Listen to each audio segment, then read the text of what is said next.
ये class 6 science की book का चैप्टर 15 एयर अराउंड अस। तो इसका पार्ट 2 ये है। पार्ट 1 में हम लोगों ने देख लिया था कि हवा के कंपोनेंट्स क्या क्या होते हैं। जो हवा चलती है, जो हवा बहती है, उसमें क्या क्या होता है, कार्बन डाइऑक्साइड, ऑक्सीजन, नाइट्रोजन, है ना, ये सब हम लोगों ने, वाटर वेपर, ये सारा हमने देख लिया था। कुछ एक्टिविटी भी देखी थी। और यहाँ से हम लोग एक्टिविटी 4 से डस्ट एंड स्मोक के बारे में हम लोगों ने देख लिया था कि हवा में हमारे मिट्टी और धुआं वगैरह भी होता है। अब एक्टिविटी 4 में हम लोग को बोला गया है कि find a Sunny room in your school या फिर होम। ऐसा कमरा आप देखिए जहाँ पर अपने घर में या फिर स्कूल में जहाँ पे अच्छी खासी धूप आती है। सारे के सारे दरवाजे और विंडोज़ बंद कर दीजिए और जो कर्टेन्स है यानी कि जो पर्दा है वो आप डाल दीजिए। और फिर उसके बाद पूरा अंधेरा हो जाएगा। नाउ ओपन द डोर और अ विंडो फेसिंग द सन। सब कुछ, सारे दरवाजे सब कुछ बंद कर दीजिए और फिर सिर्फ एक विंडो या डोर खोलिए जहाँ से सूरज की रोशनी आ रही हो। Just little in such a way that allowed sunlight to enter the room through a slit. तो मतलब हल्का सा खोलिए, मतलब ऐसा नहीं कि पूरा का पूरा रूम खोल दें, बिल्कुल हल्का सा, ताकि बहुत ही हल्की सी सूरज की रोशनी आए। तो आपको सूरज की रोशनी ऐसे करके आती हुई दिखाई पड़ेगी अगर किसी छेद में से आ रही होगी तो आपने देखा कि जो छेद में से हवा आ रही है, सॉरी, छेद में से, जैसे कि सब कुछ बंद है, सिर्फ एक छोटा सा छेद है, उसमें से सूरज की रोशनी आ रही है। तो उसमें से आप देखेंगे कि उसमें काफ़ी छोटे छोटे से पार्टिकल्स आपको देखने के लिए मिल जाएंगे। विंटर के समय आप देखेंगे इस तरीके के सिमिलर बीन्स जो है filter through the trees in which dust particles appear to dance merrily around. तो आप कई बार देखेंगे सर्दियों में पेड़ के पत्तों के बीच में से धूप छनती हुई आती है और वो जो धूप की पूरी जो किरण आ रही होती है उसमें आप छोटे से मिट्टी के कण आपको देखने के लिए मिल जाते हैं।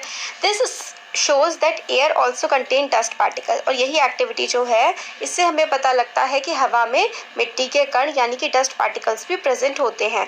Presence of dust particle in air varies from time to time and from place to place. तो जो डस्ट पार्टिकल्स होते हैं ना हवा में, वो जगह जगह पर वेरी भी करते रहते हैं और समय समय पर भी, किसी समय पर काफ़ी ज़्यादा होते हैं, किसी पे कम होते हैं।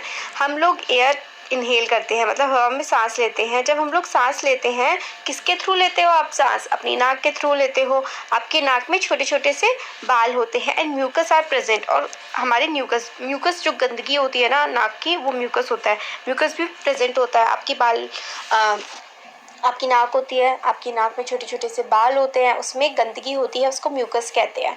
तो यही जो आपकी नाक के बाल हैं और जो म्यूकस है ना, ये आपको क्या करता है, प्रिवेंट करता है। ये जो हवा के छोटे छोटे पार्टिकल्स है आपकी बॉडी में ना जाए, इससे रोकता है। इसलिए तो कहते हैं कि मुंह से सांस मत लो, क्योंकि मुंह से सारी गंदगी डायरेक्ट आपकी बॉडी में जाती है, नाक से ये छन जाती है, आपकी नाक पे रुक जाती है और फिर वो म्यूकस ज़्यादा हो जाता है, फिर आप उसको बाहर निकाल देते हैं नोज से। तो यही है ना। Do you recall being scolded by your parents when you breathe through your mouth? जब आप मुंह से सांस लेते हैं तो आपको मतलब आता है ना, पेरेंट्स डांट देते हैं। If you do that harmful dust particles may enter your body. अगर आप लोग मुंह से सांस लेंगे तो हार्मफुल पार्टिकल्स बॉडी में मूव कर जाएंगे। We may conclude then that air contains some gases. हवा में कुछ गैसेस होती हैं, वाटर वेपर होता है, डस्ट पार्टिकल होते हैं। Gas in air are mainly, जो हवा में गैस होती है वो नाइट्रोजन, ऑक्सीजन और कार्बन डाइऑक्साइड। क्या क्या होती है? नाइट्रोजन होती है, ऑक्सीजन होती है, कार्बन डाइऑक्साइड होती है एंड मैनी अदर गैसेस, और बाकी काफ़ी सारी गैसेस होती है। हाउएवर देयर मे बी, मतलब कुछ वेरिएशंस होते हैं composition of air from place to place. तो हवा की जो कंपोजिशन होती है ना, कि कौन कौन से पार्टिकल्स या फिर कौन कौन सी चीज़ें कहाँ पर ज़्यादा होंगी या कम होंगी, ये थोड़ा बहुत वेरी कर जाता है जगह के हिसाब से। हम लोग देखते हैं, we see that air contains mostly nitrogen and oxygen. ज़्यादातर हवा में तो नाइट्रोजन ऑक्सीजन ही होती है। इनफैक्ट यही दोनों गैसेस मिलकर 99% बनाती हैं, क्योंकि 78% तो नाइट्रोजन होती है और 21% क्या हो गई, ऑक्सीजन। तो ये दोनों मिलकर 99% ऑफ गैस बना देते हैं। रिमेनिंग 1% जो है उसमें carbon dioxide, water vapour, argon और अदर गैसेस आते हैं, बट ये अदर गैसेस बहुत ज़्यादा इफेक्ट डालते हैं। How does oxygen become available to animals and plants living in water and soil? तो भाई ऐसे भी तो जानवर होते हैं, ऐसे भी पेड़ होते हैं जो ज़मीन के अंदर रहते हैं या फिर पानी में रहते हैं, है ना। तो उनको ऑक्सीजन कैसे मिलती है? तो हमें एक एक्टिविटी बताई गई है कि take some water in a glass or metal container. कुछ पानी लीजिए ग्लास में या फिर मेटल के कंटेनर में और उसको क्या करिए, ट्राइपॉड स्टैंड पे या फिर आप उसको कैसे भी गर्म करिए। Well before the water begins to boil look at the inner surface. और जैसे ही मतलब वाटर पूरी तरह से उबले ना, उससे पहले ही आप देखेंगे ऐसे छोटे छोटे से पार्टिकल्स ना इसमें हमें देखने को मिल जाते हैं। तो पहेली के दिमाग में क्वेश्चन आ रहा है, ये देख लेते हैं। Here is a question from पहेली, will the tiny air bubble seen before water actually boils also appear if we do this activity by reheating boiled water kept in air tight bottle?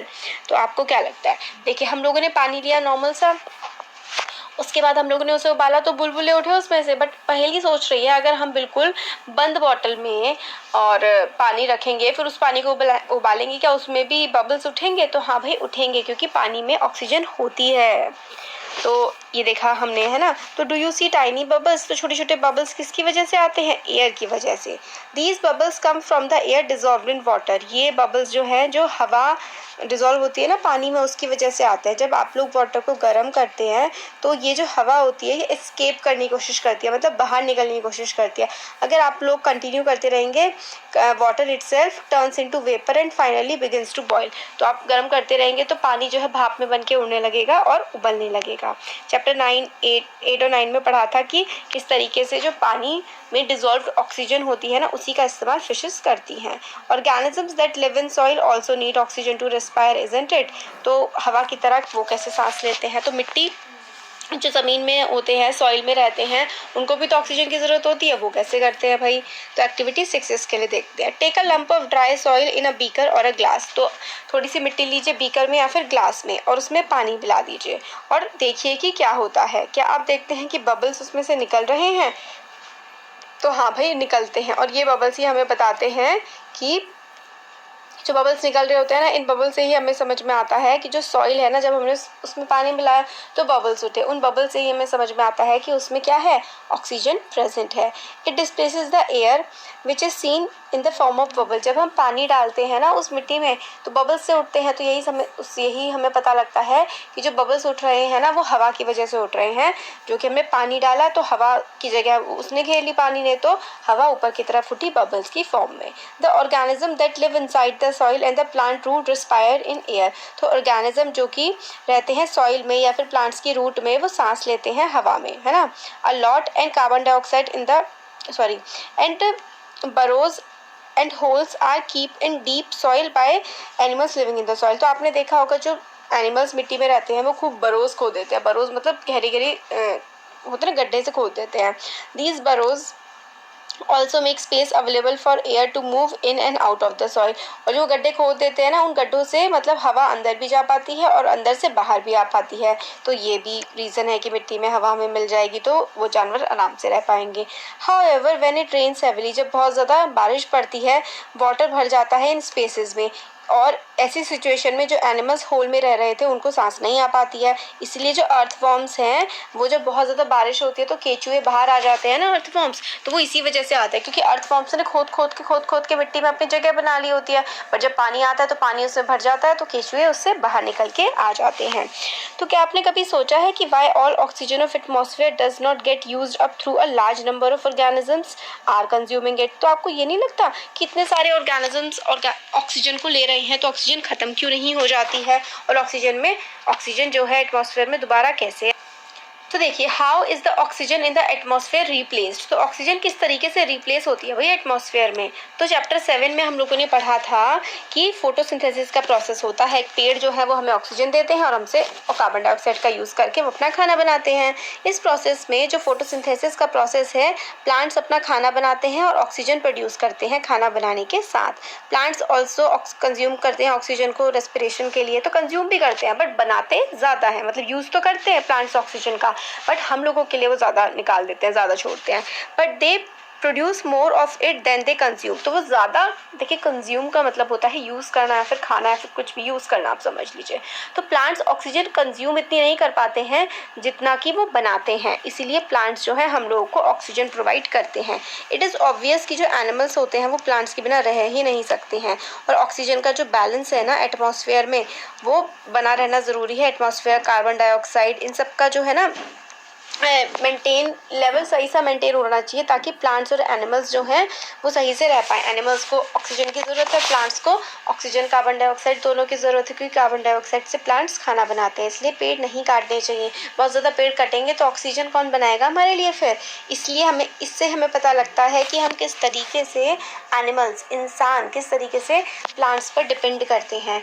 We can now appreciate how important air is for our life on earth. तो air, हवा कितनी ज़्यादा ज़रूरी है हमारी ज़िंदगी के लिए। हवा के बिना तो हम एक सेकंड भी नहीं रह सकते हैं। तो ये सब चीज़ें बहुत ज़्यादा ज़रूरी हैं। Are there any other uses? बहुत सारे यूज़ है हवा के। विंड मिल एक यूज़ है, और इससे हवा की हेल्प से विंड मिल को घुमाया जाता है और इलेक्ट्रिसिटी प्रोड्यूस की जाती है। और विंड से ही तो हमारे कपड़े भी सूखते हैं। The wind makes the windmill rotate. Wind से क्या होती है? विंड मिल रोटेट करती है। Windmill is use to draw water from tubewells and to run flour mills. और विंड मिल से आप लोग कुएं में से पहले पानी भी निकाला जाता था।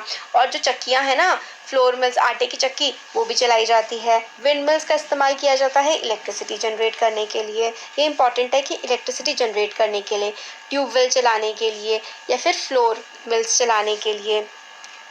और air helps in movement of sailing याचेस। और जो आप शिप्स होते हैं वो किसकी वजह से चलते हैं? हवा की वजह से तो चलते हैं। और पैराशूट्स हो गए, ग्लेडिएटर्स हो गए, ये सारे के सारे हवा की वजह से चलते हैं। Birds, bats, insects can fly due to presence of air. और ये जो जानवर उड़ते हैं ये हवा की वजह से उड़ पाते हैं। Air also helps in disposal of seeds and pollens of flowers of several plant. Air plays an important role in water cycle. तो जो डिस्पोजल ऑफ सीड्स होते हैं ना, मतलब सीड्स इधर उधर फैल पाते हैं, वो हवा की वजह से ही तो फैल पाते हैं। और जो वाटर साइकिल है इसमें भी हवा का बहुत ही इंपॉर्टेंट रोल है। तो ये वाला जो पार्ट है ना आपका, ये यहाँ से लेकर के यहाँ तक हवा के यूजेस, ये बहुत ही इंपॉर्टेंट, वेरी इंपॉर्टेंट, आप इसे मार्क कर लीजिए। इसमें से आपके एग्जाम में क्वेश्चन ज़रूर आएगा कि हवा के क्या क्या यूजेस होते हैं। कंपोनेंट्स तो आएंगे ही, यूजेस भी आएंगे कि विंड मिल में, एरोप्लेन्स के लिए, है ना, पैराशूट्स के लिए, एरोप्लेन्स के लिए, शिप्स वगैरह के लिए, और इलेक्ट्रिसिटी जनरेट करने के लिए, वाटर साइकिल के लिए, और डिस्पोजल ऑफ सीड्स के लिए हवा बहुत ज़्यादा ज़रूरी है। तो ये सब हमने देख लिया। अब इसकी समरी और ये कीवर्ड्स का वीडियो तो हम लोग पहले ही बना चुके हैं, वो